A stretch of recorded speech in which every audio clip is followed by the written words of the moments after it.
Rich bro.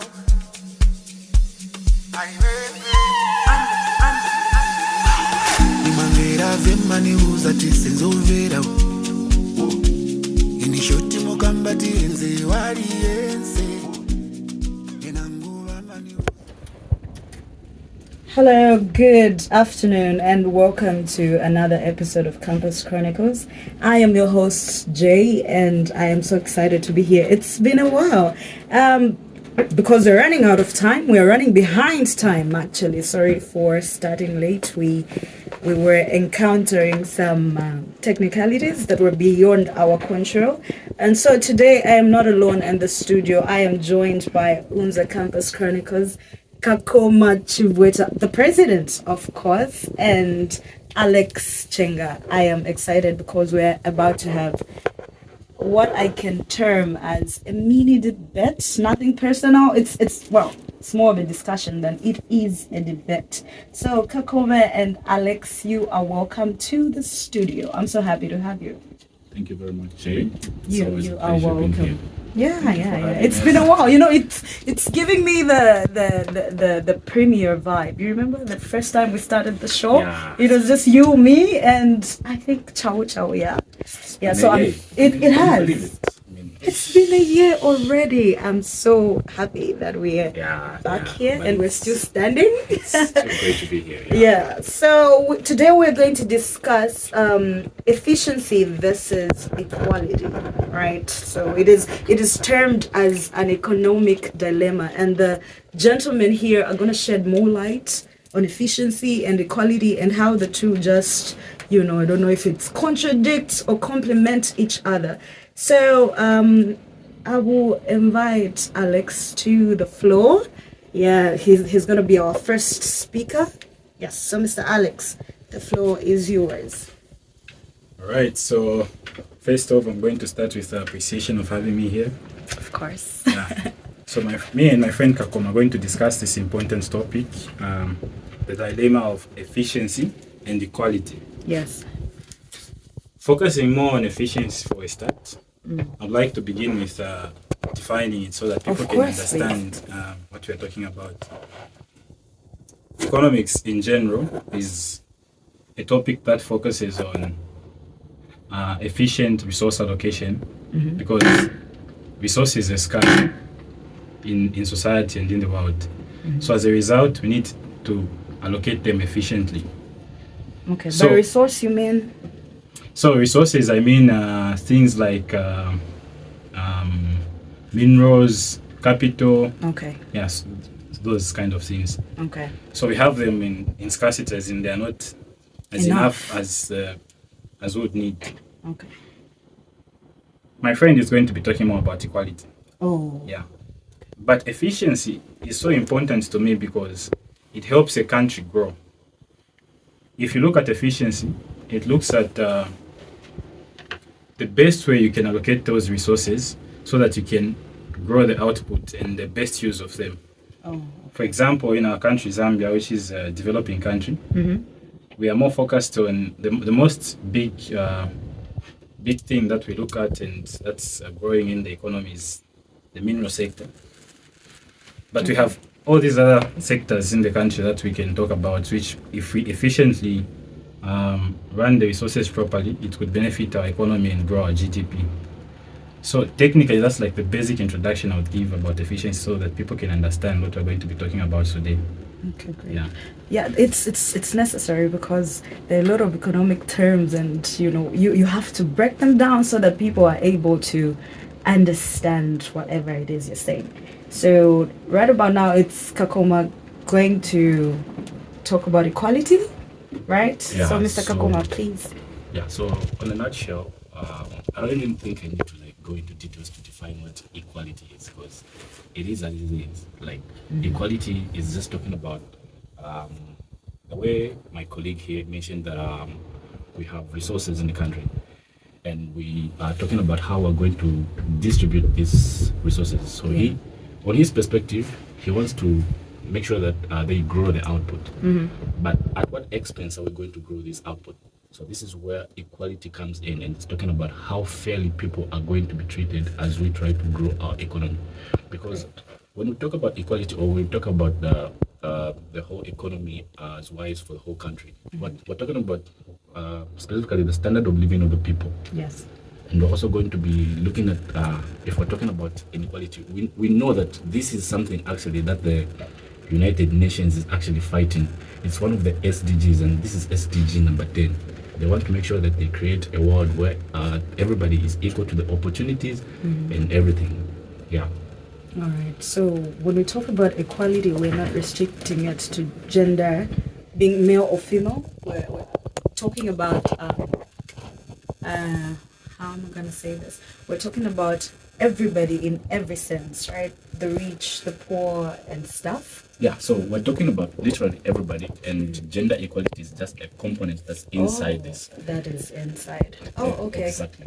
All right, so I think we're going to go deeper and just dive deep into efficiency. Mr. Alex. Yeah, so equality, as Kakoma has mentioned, helps with like stabilizing the wealth gap and all those the distribution of resources in society. But when you come to think about it, the reason why efficiency works so well for a developing economy is this. For the fact that we have limited resources, we need innovation and growth, so that we can reach a certain level of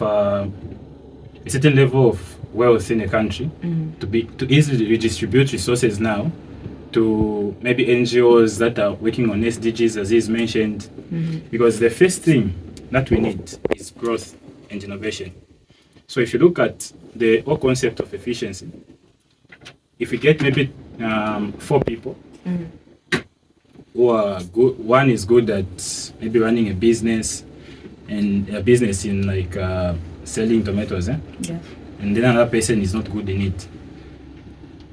Efficiency will consider more the person who is good at that thing, so that they can use the resources properly, and then when the business grows, it can contribute more to the economy's GDP. So efficiency disregards equality. From the example that you have made, you said 2 people selling tomatoes, one selling more than the other, and so efficiency will say the one selling more than the other. No, it will actually concentrate on the one that is selling more than the other, so that the person helps build the economy or something, then letting the other person just lie there. Yeah, you're totally right, actually. I'm answering on his behalf, because I can actually give a better example that we can all relate to. Let's say in a certain area, the government discovered that in this place where these people are living, there is minerals that they want to like extract from there. Yes. And efficiency will say they want to get those minerals out there so that they can, like use it maybe for exporting and grow the economy, right?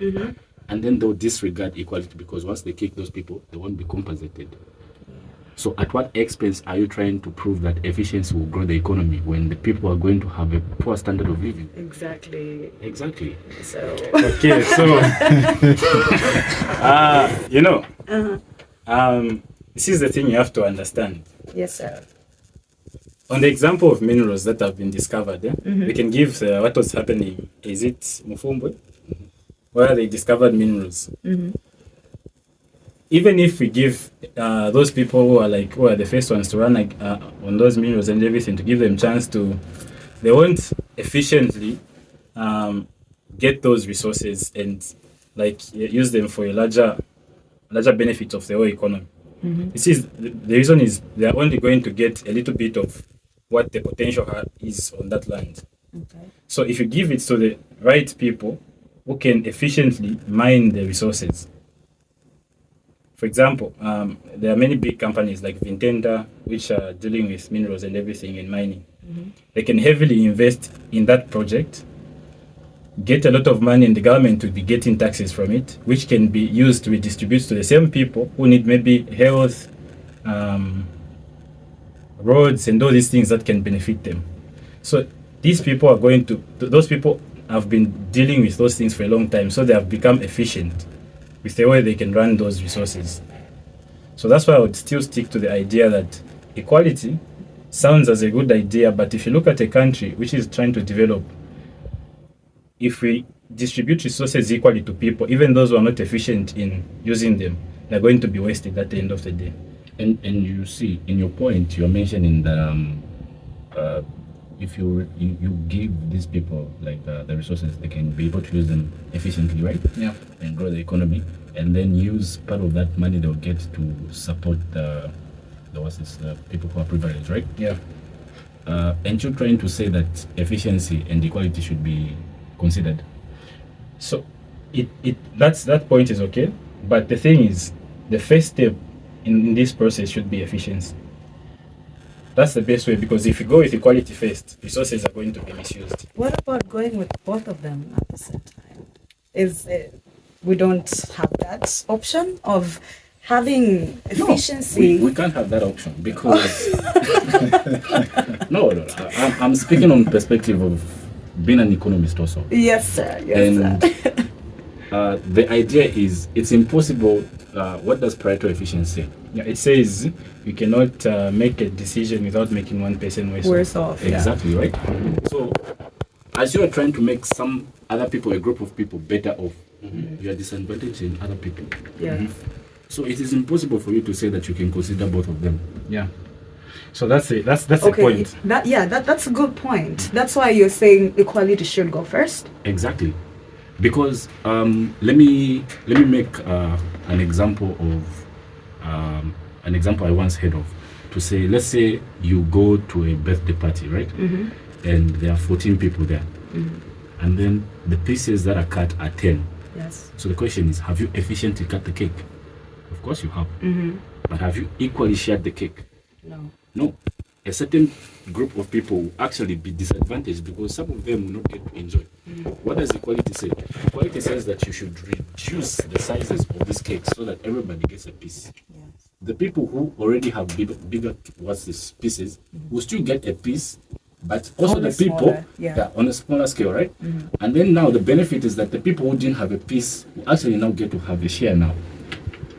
Have you noticed?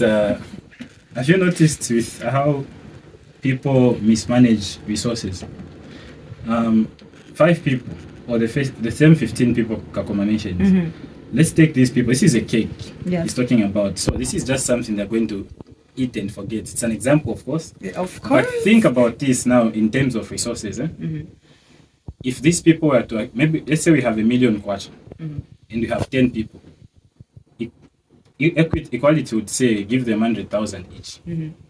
But those people without experience on how to efficiently use that money are going to lose it very fast, and they got it. That should be their problem. But in the first place, I feel they got it. You get right, and so if they misuse it, they'll have nobody to blame because everybody was given a chance at it. Everybody was given. So. But you see the problem there.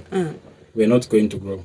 Okay. So for us to grow, we need to give those people who can actually use that 1 million kwacha wisely. And what's the guarantee that after they've used it wisely, it's going to now benefit those that didn't get? Because you see, the point is, as you this is how we're going to guarantee that the government has put up many policies, like for example taxes. Yeah. So taxes will bring back the money back to the society in a form that they will render services that are free, like giving out medication in hospitals, which is going to give people health, and then able to work, roads, transportation, and those things. So those things, if you look at the way the tax system works, the majority of the taxes we receive as a country are from those big businesses that exist, not the small ones. So those people. But do you know that right now, as we're speaking, ZRA is working on a project to look for ways in which they can get to collect tax in the informal sector? As in even to those people who are running small businesses? Exactly. So now, until now, what has been working?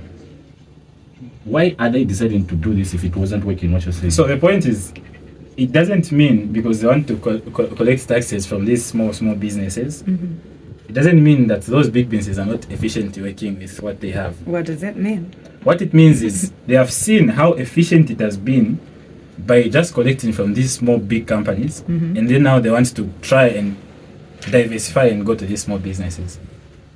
You get the point. Let me take you back to the time you were in maybe secondary school. Did you get any prize for maybe doing good in anything? Did I don't know. Okay, let's imagine you did. Yes. How would you feel? Like, would that motivate you to work harder or what? Of course, it's gonna motivate me to work harder. Imagine you work hard in your tests or exams, and then at the end of the year, they distribute your results so that everyone can equally pass. How would that do with your motivation to work hard again next time? I think it's gonna decrease it because like That's how are you sharing my That's the same thing. So what equality does when it comes to maybe these big businesses and companies, they increase the taxes for people who are high earners so that this can benefit the people who are in the lower earners brackets. So as a result, it demotivates the people who are working hard to become big, because there will be no reason for them to do that. At the end of the day, their resources are going to be redistributed to everyone. You get the point? I get it. Yeah, you're actually talking about progressive taxing. And progressive taxing simply talks about you're getting to tax somebody according to the income they make. So do you think that's unfair? Let's take, for example, we have Mr. Banda and we have Mr. Peter. Mr. Banda earns an income of 100,000 and Mr. Peter earns an income of 1,000. And then now you say that you want to tax these people equally, to say we'll be taxing these people 20%. When you tax Mr. Banda the 20% because he earns 100,000, that won't affect his life. Yes. Yeah. But if you tax the same person also who is earning a 1,000 at 20%, that will affect his spending habits. And that will do what? Will increase the number of people who are poor in the country. So then, Mr. Alex, what are you saying? What I'm trying to say, Mr. Kakoma is making it sound dramatic, but the whole point here is if you start a business, you start a small business, and then it grows, and then the government comes in. Because your business is now becoming bigger, the government comes in so that they can redistribute your resources to people who are not doing well, so that it can benefit the whole society equally. What happens to your motivation of working hard? It kills it. It kills growth. It kills growth and innovation.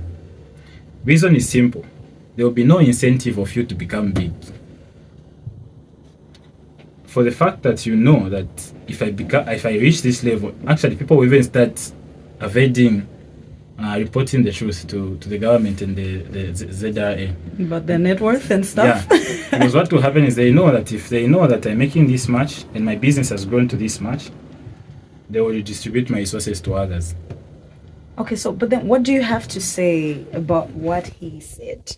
Example he made. Do you think taxing people the same, even though they make or they earn different, or they are on different levels? So do you think taxing people based on differences and how much or what their income is unfair? The current system we have in Zambia, we have the same type of tax that Kakoma has mentioned, where depending on how much you make, that's called pay as you earn. So depending on how much you make, your taxes increase in percentages. You know where it becomes bad? When it becomes extreme. You get the point? It reaches a point where if you make 100,000 and someone makes it 10,000, you're going to end up looking the same. You end up looking the same? Yeah, as in your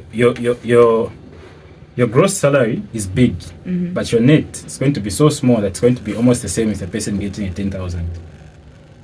So that incentive of growing in your workplace, in your whatever you're doing, will be killed. So it's not bad in that case of the taxes, like in general, but if it goes to an extreme point, that's when it becomes bad. That's why I was saying the first part of all this is supposed to be efficiency.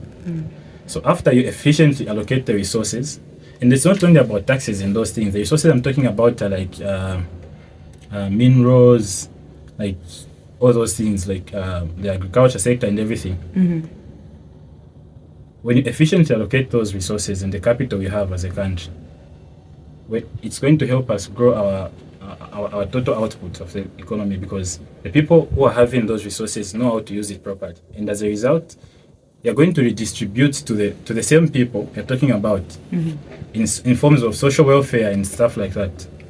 That's the best way of doing it. But if you go for equality first, you can't grow, because resources will be wasted. How many people would you want to depend on social cash transfers? How many people would I want? Yeah. Because you're saying that we should not consider them. Because do you know what you're trying to say, Mr. Alex?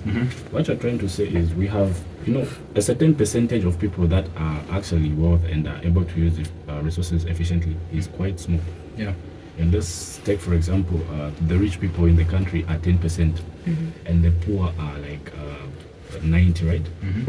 So if you are efficiently distributing resources in terms of all aspects that you're mentioning, only a certain people of the 10% who are rich will actually be considered to be growing and living a better life.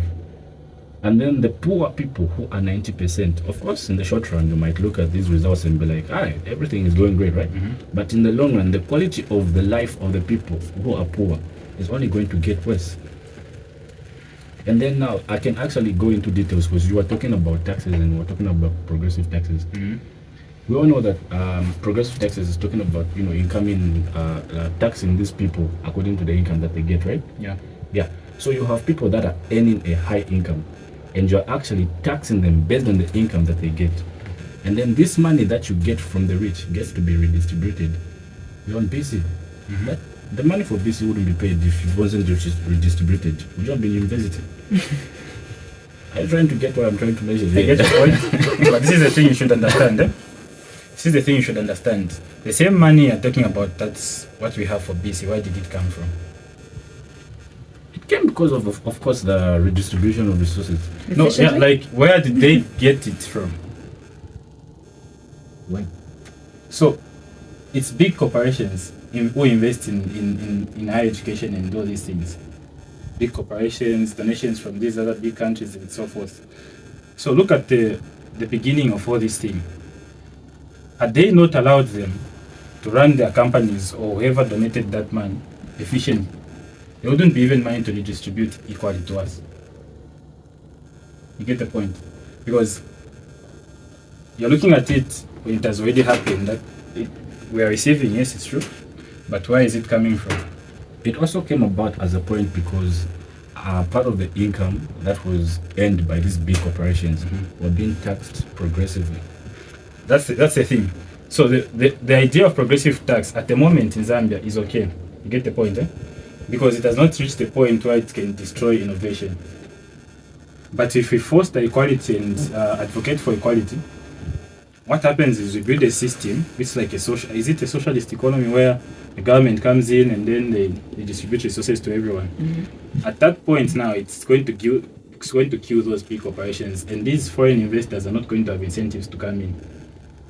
So, for the fact that we have these resources, our education has got money to give us now,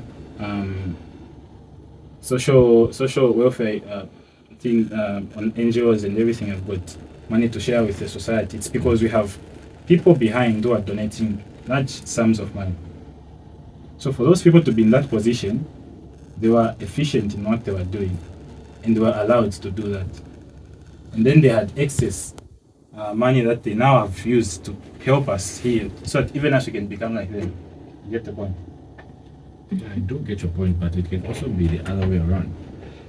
Okay, so let me get it straight here. What Mr. Alex is saying is, what should come first is efficiency before equality. Exactly. So when resources are redistributed efficiently, then at the end of the day, there's going to be equality, right? Yeah. That's what you're saying. Yeah. But for you are saying equality should come first, Yeah. then efficiency later. Yeah, exactly.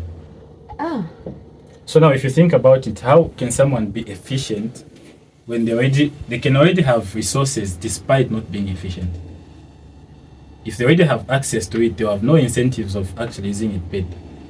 Look at the countries. Look at countries. Let me just give you an example. Look at countries like maybe the United States.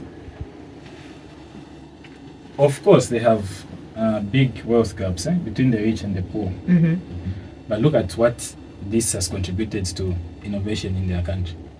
You have got people you can easily come up with in your head, like Elon Musk. Yeah, doing great things, Yeah. you know. So because he had the chance to work on his ideas, get loans from big banks and corporations.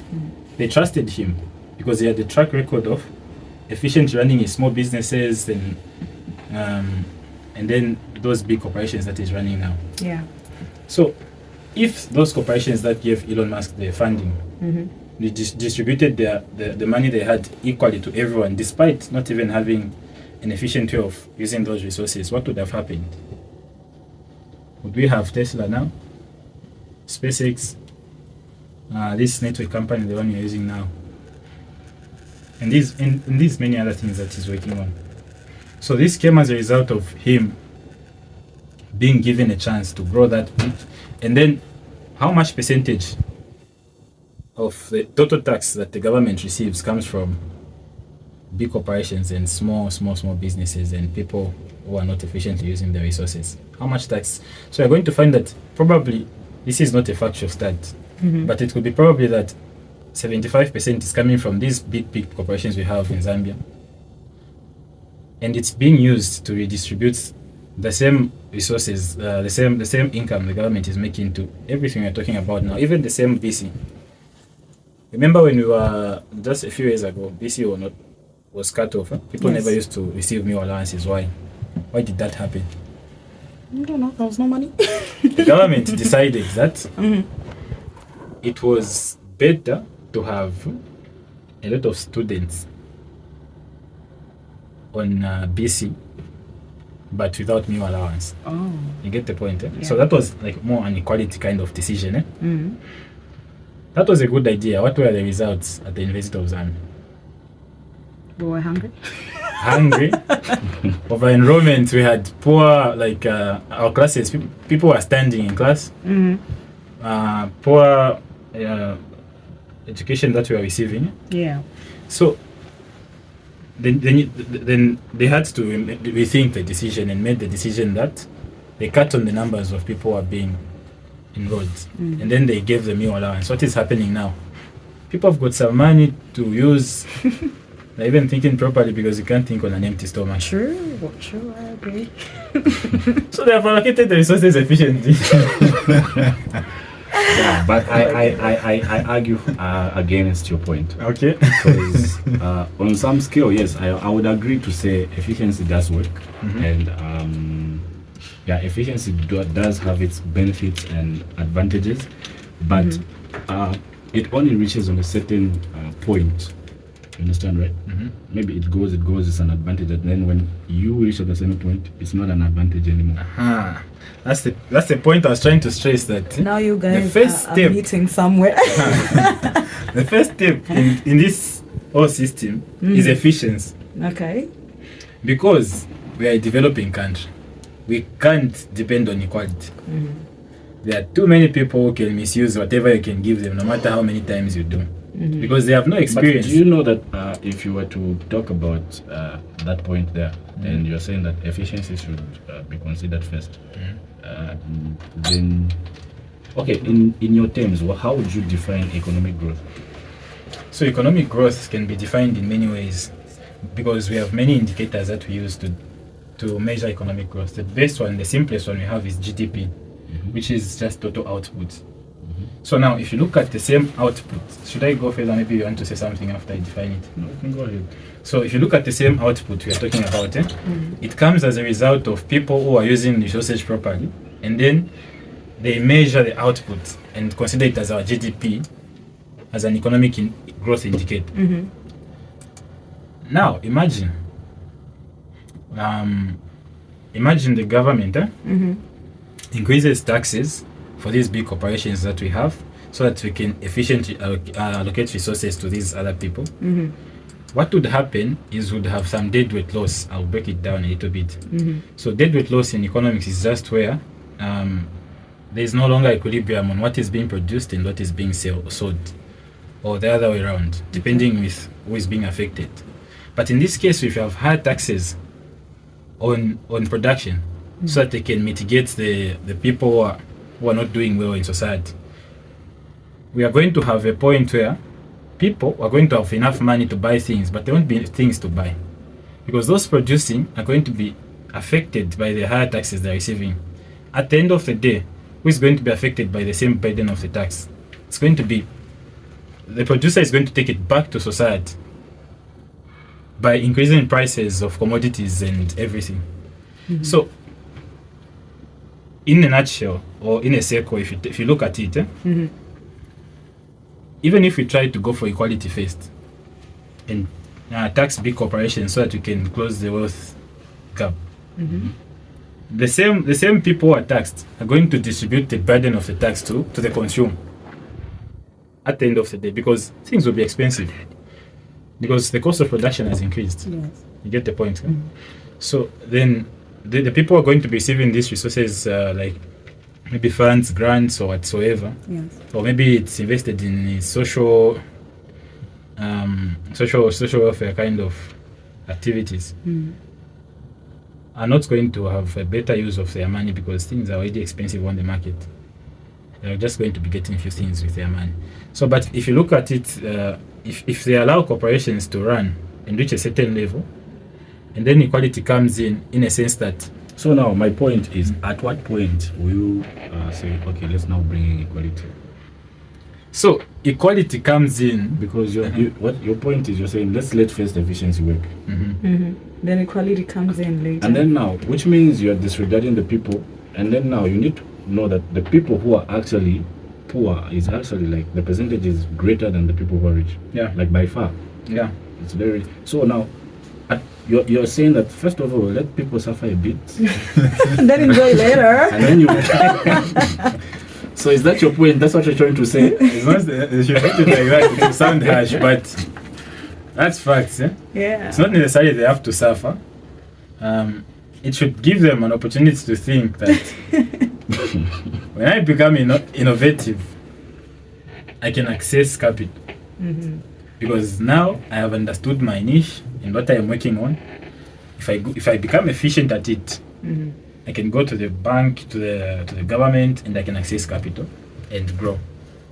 Another person, again, where I'm coming from, if I'm coming from the ghetto, from the village, they'll take me as an example. They also do the same thing. So at the end of the day, it's going to encourage people to work hard and become innovative. How many people will work hard? Because that's an assumption now. Yeah, it's an assumption, it's true. But if you say we allocate resources equally, do you think it's going to benefit anyone because those resources are going to be squandered? How are they going to be squandered, Mr. Alex? Because they don't know how to use them. They don't know how to use them. Because, when you're talking about equality also, you also have to understand that we are now presenting opportunities equally to everybody in the society. And an opportunity. On a certain scale, this should actually even get to reduce the number of crimes that actually occur in a country.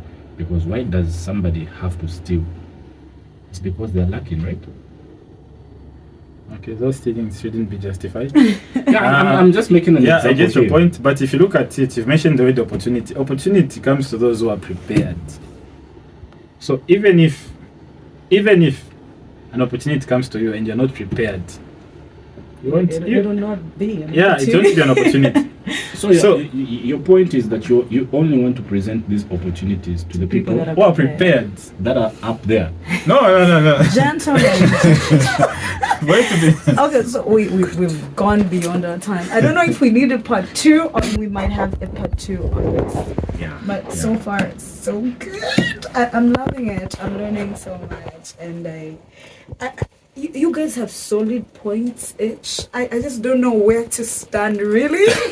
So if you can come back and bring more points, and let's establish this, because at the end of the day we're not going to walk away with no efficiency first, equality first. Let's have emerging points. Let's have somewhere we're gonna meet. And today doesn't look like the day. So I feel we should wrap it up so that we come back for it, right? Yeah. We're going to come back and continue it and just finish it up. So any last words, Mr. Alex, before we go? I'm not saying conclude on the topic. Yeah. Just any last words? So since we might have an opportunity to come and finish this conversation. Yes. So I won't say anything because I know Kakoma might interject. Of course, he will. So I'll just say it's been a pleasure being with you here.